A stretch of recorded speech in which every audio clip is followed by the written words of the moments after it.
Voltamos aqui, gente, vamos dar continuidade agora no segundo item, não, no quarto, né? No quarto item, entre aqueles 6 que nós começamos nesse estudo voltado à ética ministerial.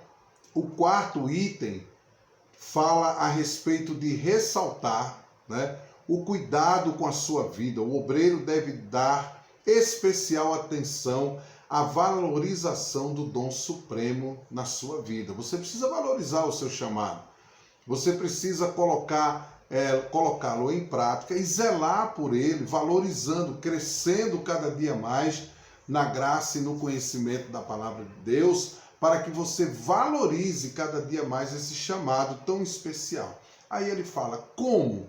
Transformando em amigo o maior inimigo da vida, que é o tempo, né? Portanto, vede diligentemente como andais, não como nécios, mas como sábios, usando bem cada oportunidade, porquanto os dias são maus. Então, o obreiro, né, dentro do seu posicionamento, do seu conceito de ética, ele precisa ter o seu tempo reservado para o seu ministério, né? Ele não pode levar o seu ministério de todo jeito, né? De toda forma, vai empurrando aí com a barriga e tal, não.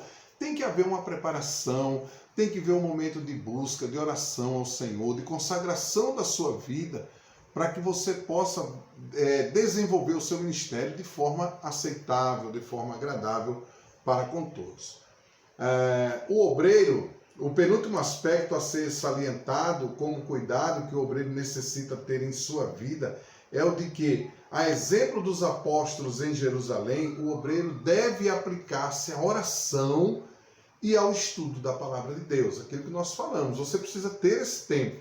Não basta simplesmente pegar o livro, pegar a Bíblia, correr lá para o seu rebanho ou para o seu departamento e simplesmente de improviso. Não, você precisa se preparar. Você precisa ter uma boa apresentação. Isso tudo é uma questão ética, né?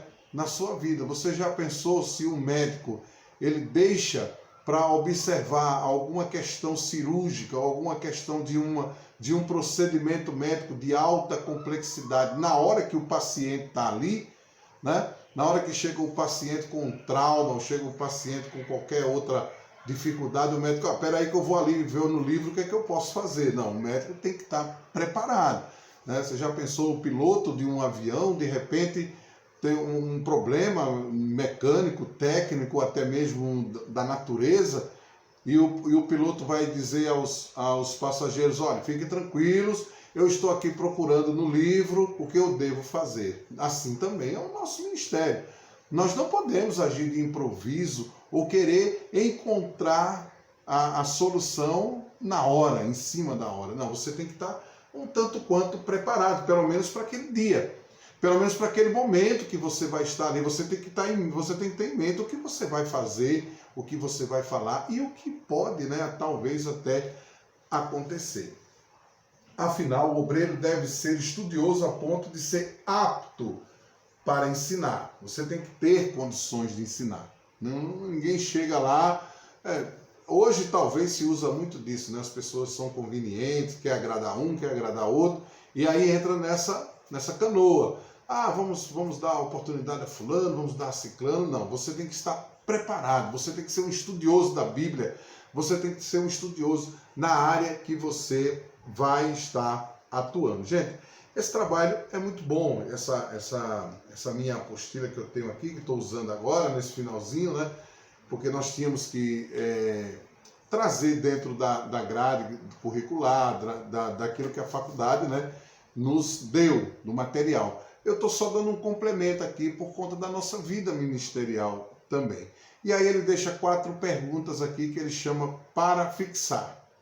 Quais são os 6 princípios, os 6 principais aspectos que o obreiro deve observar? Nós acabamos de ver. Com qual o aspecto o obreiro deve ter a maior preocupação? Porque o obreiro deve valorizar o ministério? Qual o cuidado que o obreiro deve ter com o tempo? O obreiro espiritual deve estudar? Por quê? Então são essas questões que ele coloca aqui para a gente, certo? Vamos lá. O segundo ponto da questão da ética ministerial. O obreiro e a sua família. É um problema seríssimo. Muito sério. O obreiro e a sua família para a igreja. Eu vou acrescentar ainda, para a igreja. Porque a igreja, quando observa o líder, o pastor, quando observa o seu líder de departamento, observa toda a sua vida, meu irmão. Não se engane, não. Aquilo que você falar, né? Os seus liderados estão olhando para você, se você é realmente aquilo. E pasmem, eles investigam. Eles se aproximam dos teus filhos, da tua esposa, do teu marido, da vizinhança, né? E procura saber da sua vida. Não estranhe isso, não. Eles vão a fundo para saber que o que você está passando, você vive, na sua família você vive dessa forma. Porque nós já vimos tantos casos, né, de obreiros que na igreja cobram dos jovens, cobram dos adolescentes, cobram das moças da igreja, dos rapazes, das crianças, mas não cobram dos seus. Os seus eles passam longe de suas vistas, mas o dos outros, então, não pode ser desse jeito. Primeiro, o exemplo tem que estar dentro de mim, como nós vimos no primeiro bloco, e agora na minha família, né? Eu não posso cobrar dos outros aquilo que eu não faço. Não tem nada de ética nisso, não tem nenhum comportamento ético a respeito disso. E a primeira recomendação bíblica em relação ao obreiro e sua família é a de que deve governar bem a sua casa. Se você governa bem a sua casa, você governa bem também na obra do Senhor Jesus. Não basta governar, é necessário que governe bem. 1 Timóteo 3, 4, 5 vai dizer que governe bem a sua própria casa, tendo seus filhos em sujeição, com todo respeito, pois se alguém não sabe governar a sua própria casa, como cuidará da igreja de Deus, né? Tem essa pergunta clássica lá na Bíblia. Infelizmente, muitos ministérios e igrejas têm sido levados à pancarronta, de todo jeito. Porque seus líderes, além de não governarem bem a sua casa, insistem em passar aos seus filhos a liderança do trabalho em uma sucessão dinástica, de dinastia, né? Como se o ministério fosse hereditário, e não é.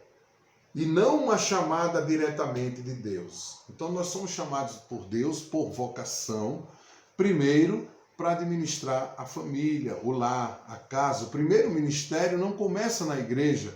O seu primeiro ministério começa dentro do seu lar, porque ali você vai ser aperfeiçoado a cuidar de outras vidas, a cuidar de outras famílias. Esse erro, depois de destruir a memória do ministério de Eli, estendeu-se para o seu sucessor Samuel e para o rei Davi.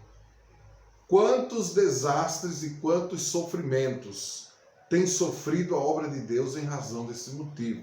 Mau obreiro, mau pai, mau esposo, má esposa, né? Filhos desobedientes, tem prejudicado muitos ministérios de homens que foram chamados por Deus, mas que infelizmente eles não conseguiram colocar em ordem a sua casa, para que a sua casa fosse um exemplo, ou seja um exemplo para o reino de Deus. Por isso que há muitas dificuldades, há muitos problemas.